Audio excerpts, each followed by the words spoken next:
The text arrived between consulting sessions with clients at my design studio. We need to talk about the house.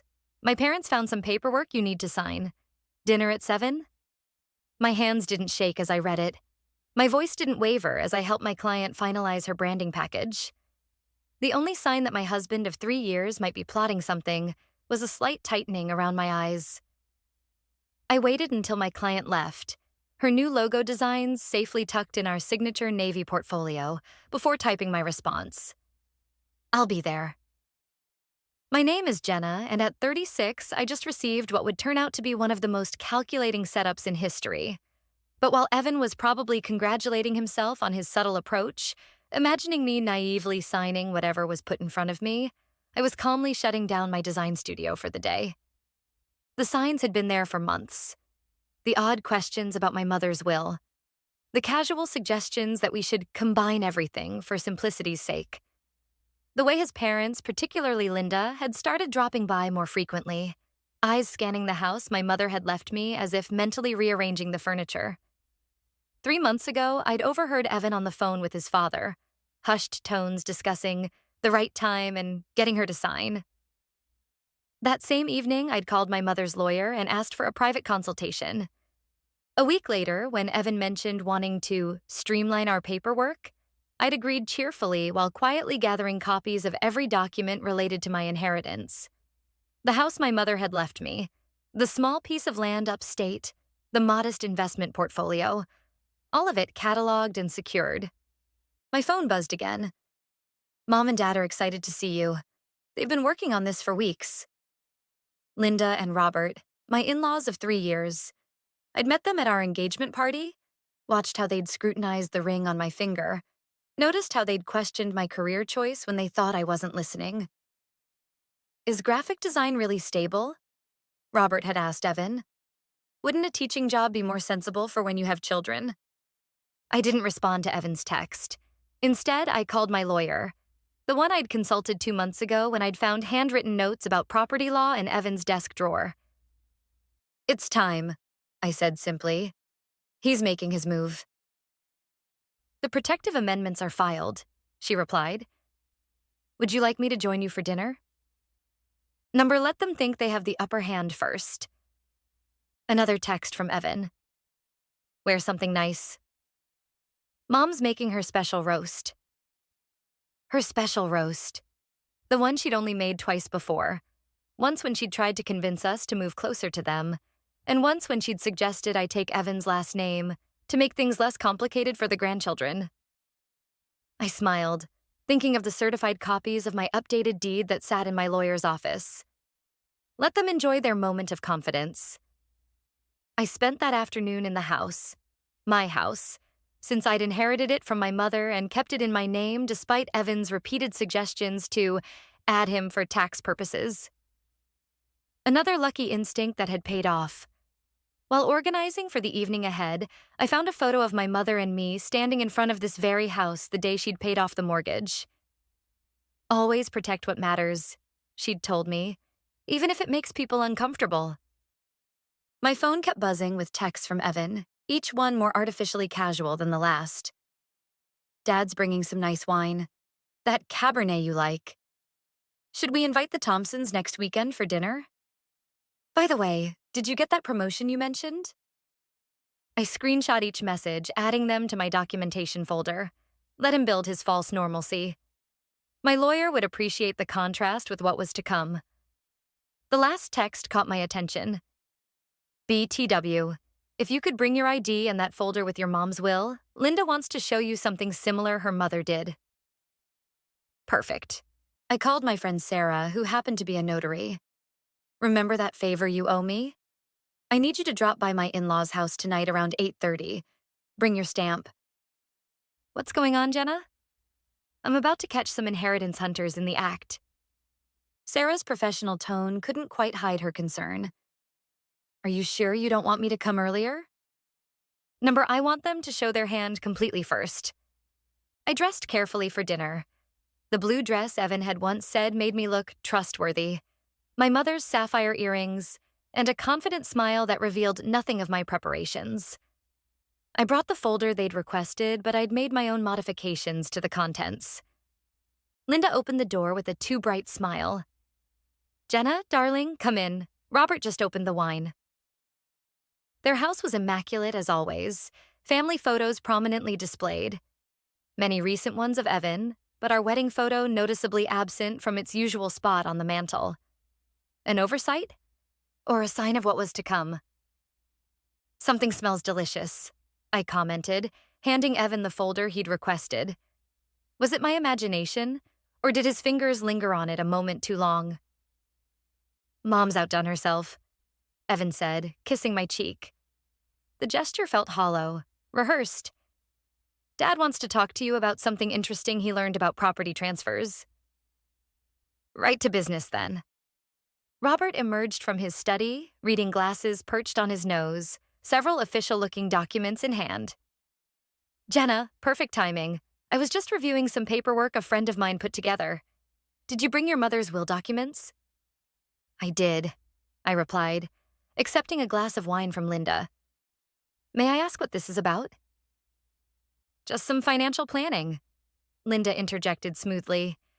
With the housing market as it is, Robert's been looking into ways to protect family assets. Family assets, I repeated, taking a small sip of wine.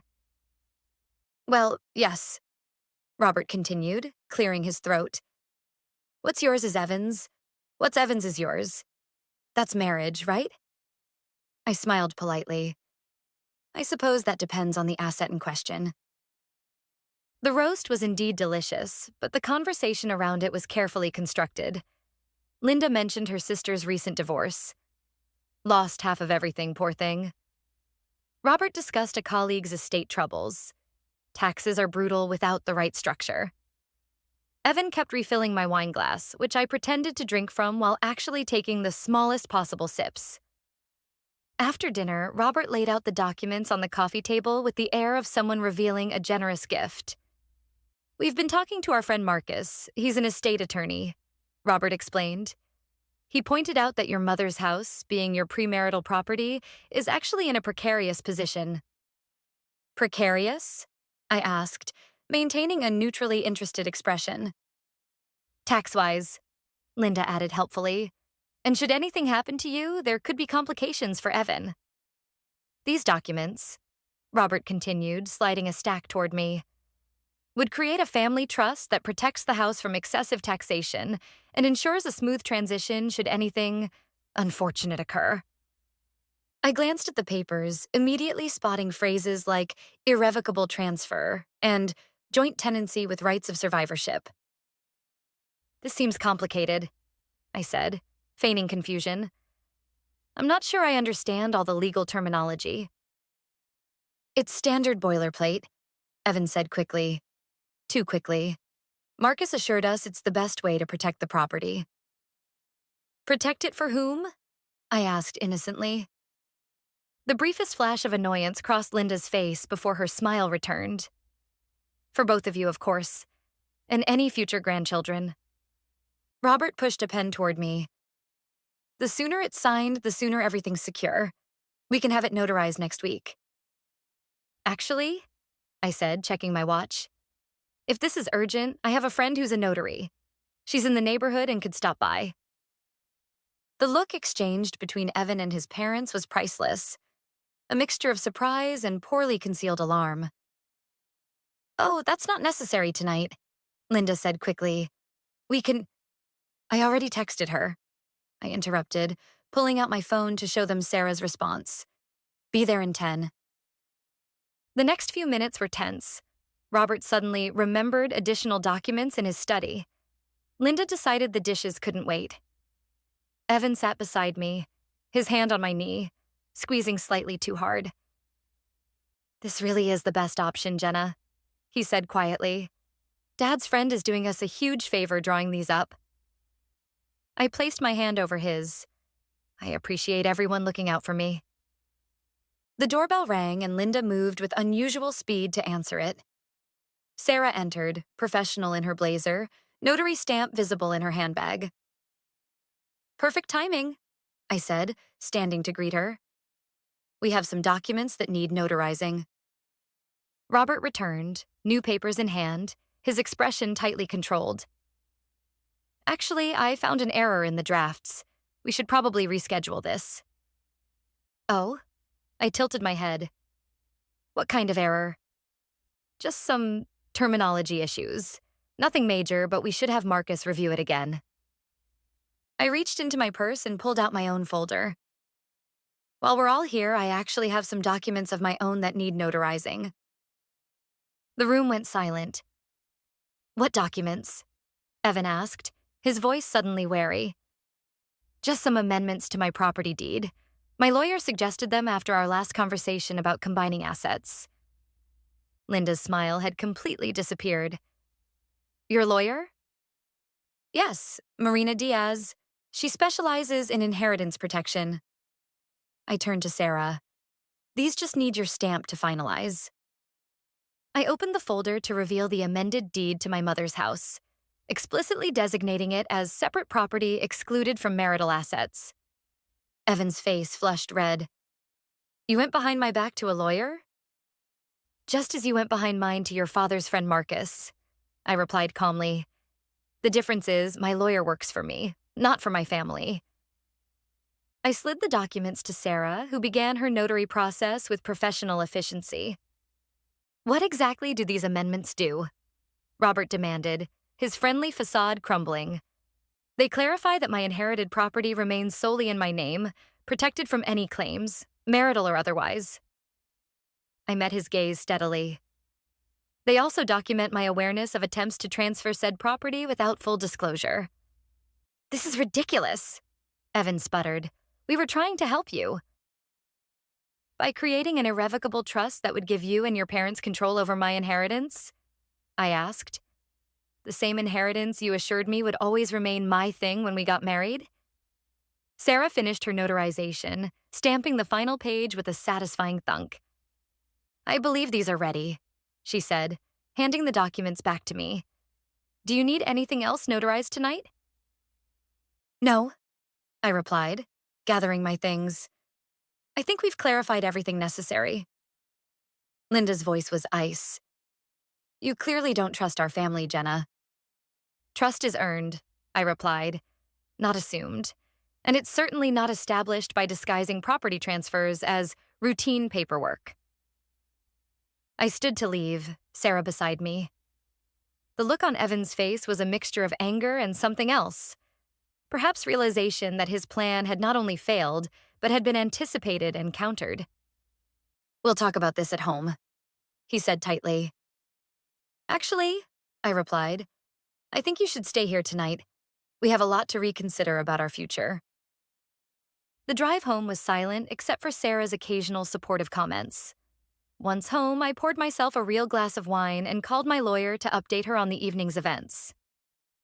You were right, I told her. They had transfer documents ready for signature.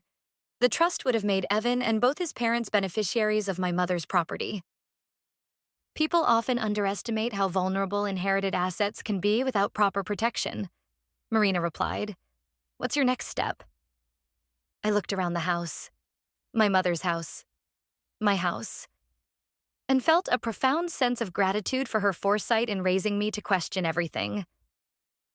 I think it's time for some difficult conversations, I said, and possibly a separation. The next morning, Evan arrived home with a rehearsed apology. We were just trying to protect you, he insisted. Dad got carried away with the legal stuff, but the intention was good. The intention, I replied calmly, was to transfer my inheritance into a trust controlled by your family. The document specifically removed my executive power. That's not, he began, then stopped when I placed copies of the documents on the table between us. I had Marina review everything, I said. The trust would have given you and your parents authority to make decisions about my property without my consent. It was designed to be irrevocable. He stared at the papers, then at me. You had copies made.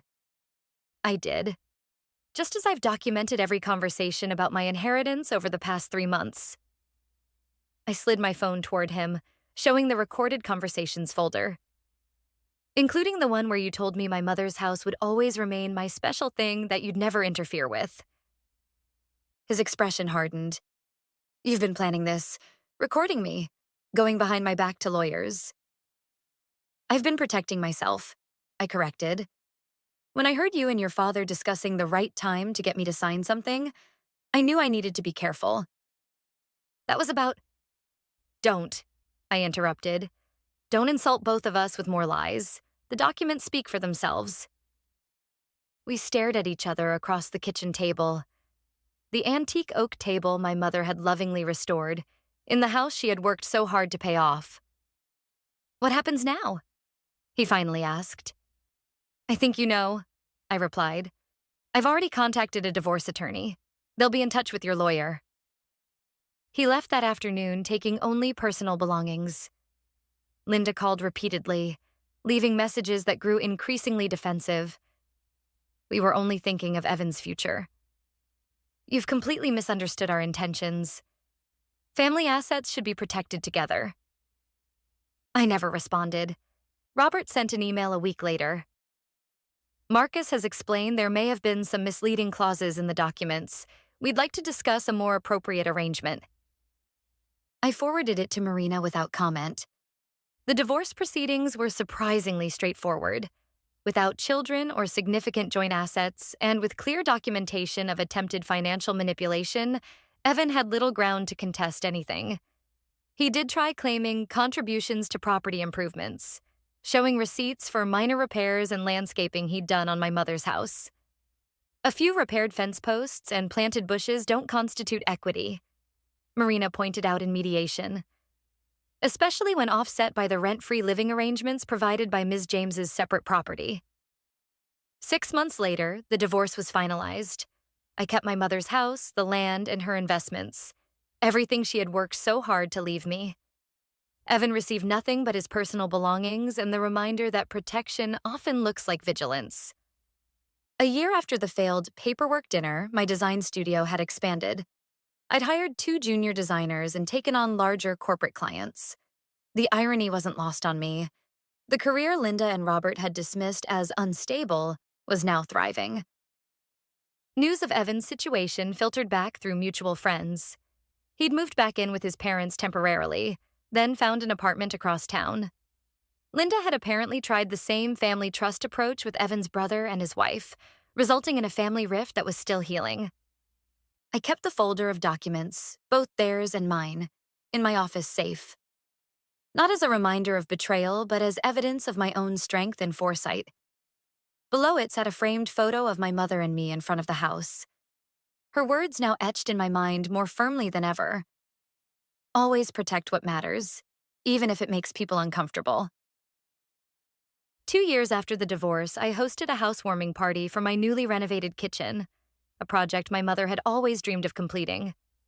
As friends and colleagues admired the custom cabinets and restored original fixtures, my neighbor Helen pulled me aside. I saw Evan last week, she said quietly, at the hardware store with his father. They were buying supplies to fix up their kitchen. Their kitchen? He's still living with them, according to my cousin who works at the bank. Apparently, they've had some financial setbacks.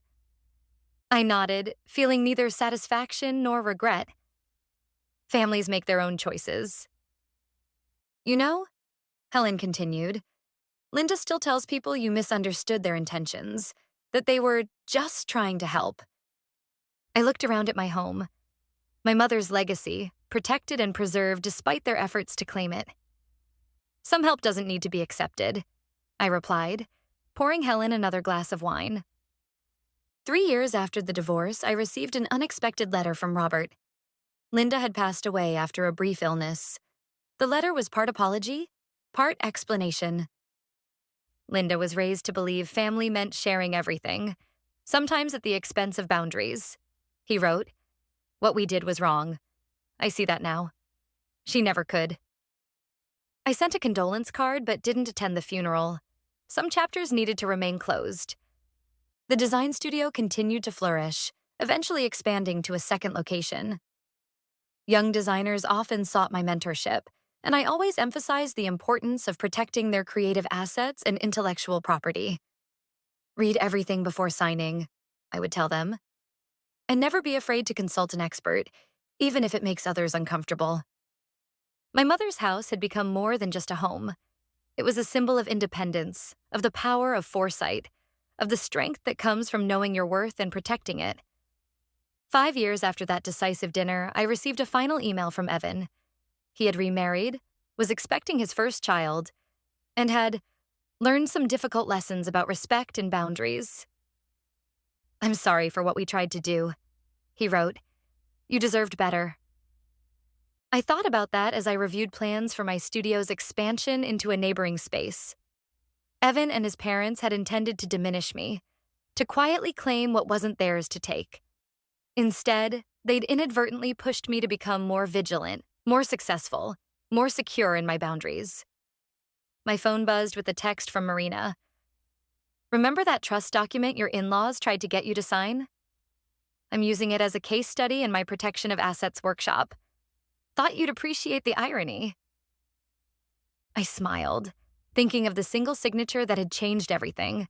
Not the one they'd wanted, but the one that had protected what mattered most. Sometimes the best defense isn't just saying no, it's saying yes to your own protection first.